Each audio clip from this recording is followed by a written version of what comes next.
Texas history is often split into two separate worlds: the romantic, agrarian frontier of the horse and the plow, and the modern industrial age of the refinery and the automobile. But the years between 1876 and 1920 weren't just a transition. They were a violent bridge between these two realities. This was a crucible where the geography of the state was re-engineered by barbed wire and rail, and the economy was transmuted from the surface cultivation of cotton to the subsurface extraction of oil. It began with the Constitution of 1876, a document born from the shadow of Reconstruction that reflected a deep suspicion of centralized government. Yet, ironically, this fierce independence would soon collide with the rise of the world's most powerful railroad monopolies and oil giants. Today, we're diving into the dual revolution of steam and petroleum. We'll cover everything from the cowboy who served as a banker. We often think of the frontier as a static line on a map. But in Texas, it was a dynamic zone of cultural collision. By 1876, the pressure to close this zone reached a fever pitch, driven by three interlocking mechanisms: military subjugation, commercial cattle ranching, and the physical slicing of the land through fencing.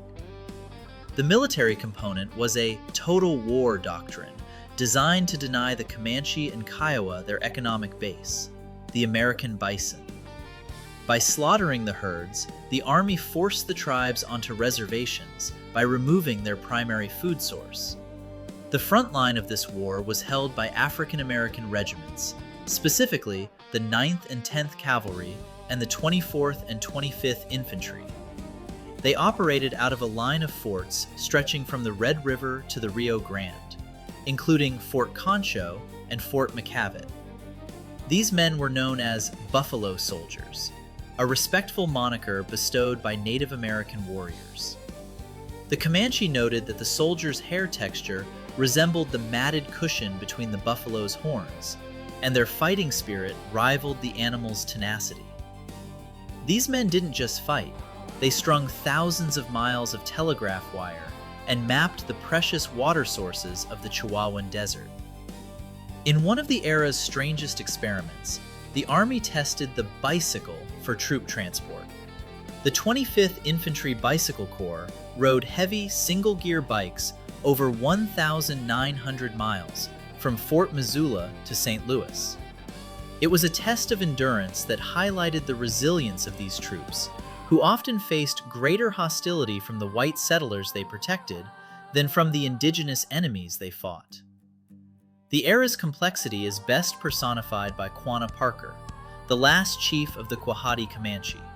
Son of the warrior Petanacona and the captured white woman Cynthia Ann Parker, Quanah straddled two irreconcilable worlds.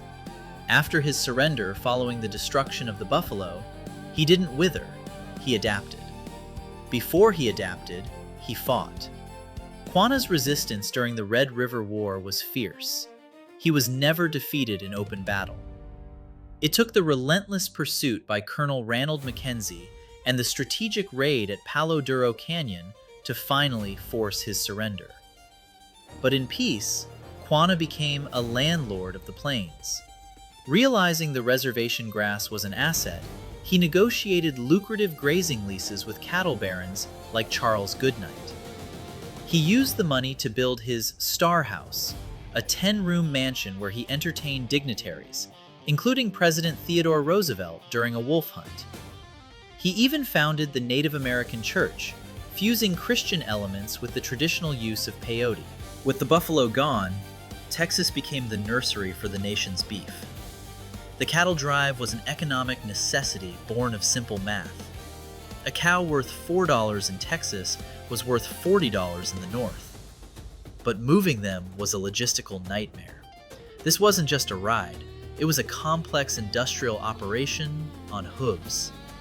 A typical drive involved 2,000 to 3,000 cattle, a trail boss, a cook, and a wrangler to manage the remuda, or herd of spare horses.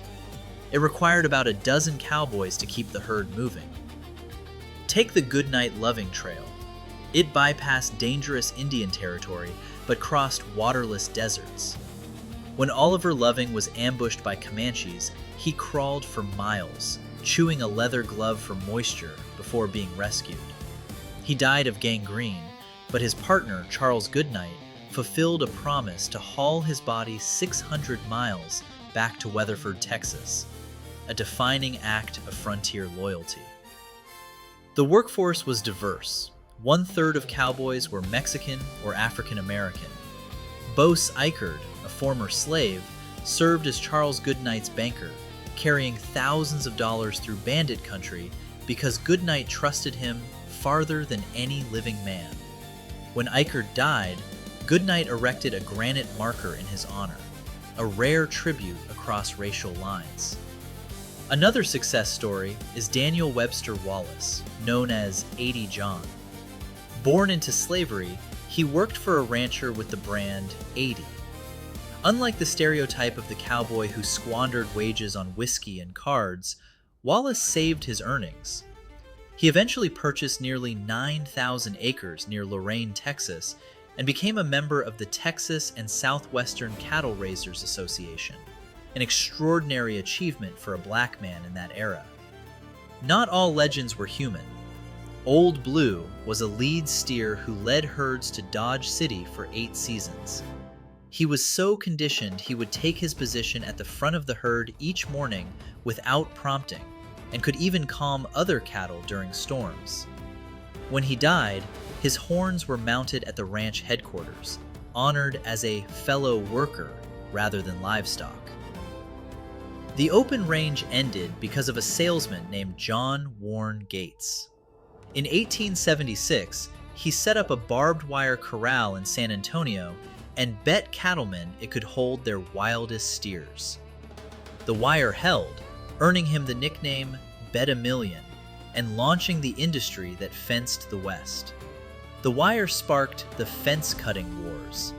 Secret societies like the Blue Devils and Javelinas cut miles of wire to fight the enclosure of public lands.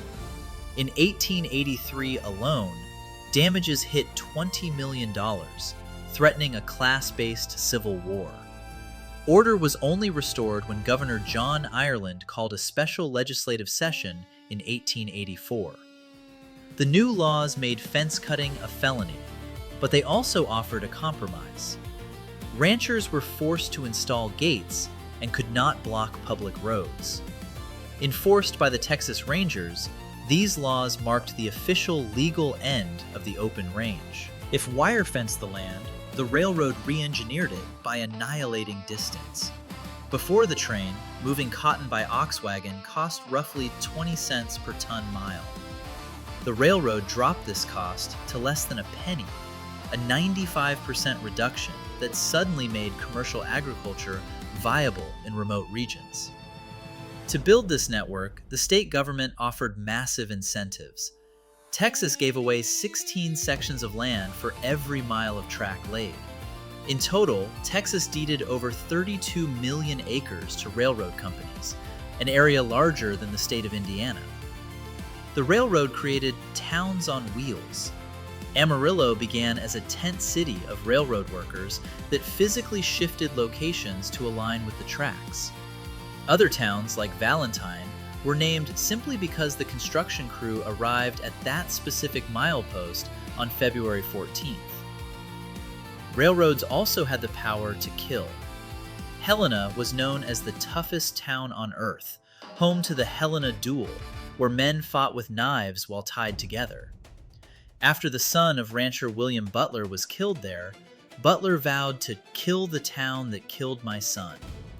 He gave the railroad free land to bypass Helena completely, and the town collapsed into a ghost town. The railroad also brought the law west of the Pecos, Judge Roy Bean. Operating out of his saloon, the Jersey Lily, Bean was a master of the scam. In one famous ruling, when a man fell from a bridge and died with $40 and a pistol in his pocket, Bean fined the corpse $40 for carrying a concealed weapon. Bean also targeted living passengers. He would famously delay giving change to customers who bought beer during quick train stops. He would stall until the train whistle blew, knowing the passengers would have to run to catch the train rather than argue for their money. If they stayed to argue, he simply fined them for disturbing the peace. The era's obsession with industrial violence peaked in 1896 at the Crash at Crush. A railroad agent staged a head-on collision between two locomotives near Waco for 40,000 spectators. When the boilers unexpectedly detonated, killing 2 people, the crowd didn't flee. They rushed toward the wreckage to grab hot iron souvenirs, burning their hands. While railroads boomed, the social structure of agriculture was collapsing. The agricultural ladder, which was supposed to allow sharecroppers to eventually become landowners, was broken. High credit rates and crop liens trapped thousands of families, both black and white, in perpetual debt peonage. Then came the boll weevil. Arriving from Mexico in 1892, this pest laid eggs inside cotton bolls, destroying entire crops. The weevil became a figure of folklore, celebrated in blues songs as a tough, unkillable traveler, a metaphor for the struggling farmer himself. But the economy was about to shift underground. Patillo Higgins, a mechanic who had lost his left arm in a shootout, was convinced oil lay beneath a salt dome called Spindletop. Experts called him the Prophet of Spindletop and said he was crazy, but he partnered with Captain Anthony Lucas to drill anyway. On January 10, 1901, at a depth of 1,020 feet, the well blew. It ejected 6 tons of drilling pipe like toothpicks before spewing 100,000 barrels of oil a day, more than the rest of the world combined. The boomtowns were nightmares of mud and money. The streets were so muddy that tall tales described mules sinking until only their ears were visible. Heavy boilers had to be dragged by teams of 20 mules just to get through the sludge. The chaos collapsed the local infrastructure. In Beaumont, the influx of people and contamination of supplies meant that fresh water sold for $1 a barrel. Meanwhile, the massive glut of crude drove the price of oil down to pennies, sometimes as low as 3 cents a barrel. Oil was literally cheaper than water. This era birthed the wildcatter, typified by Columbus' Dad Joyner. A con artist who oversold shares in his wells to avoid prison, he accidentally discovered the massive East Texas oil field in 1930. His legal mess was so huge, he was forced to sell out to H.L. Hunt, who became a billionaire while Joyner died in obscurity. Politics was dominated by giants like James Big Jim Hogg.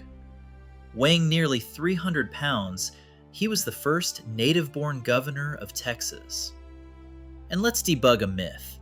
He named his daughter Emma, who became a great philanthropist, but he never had a daughter named Ura. That was just a cruel joke she spent her life correcting. Hogg's signature achievement was the Texas Railroad Commission. Originally designed to regulate freight rates, it later gained authority over oil production.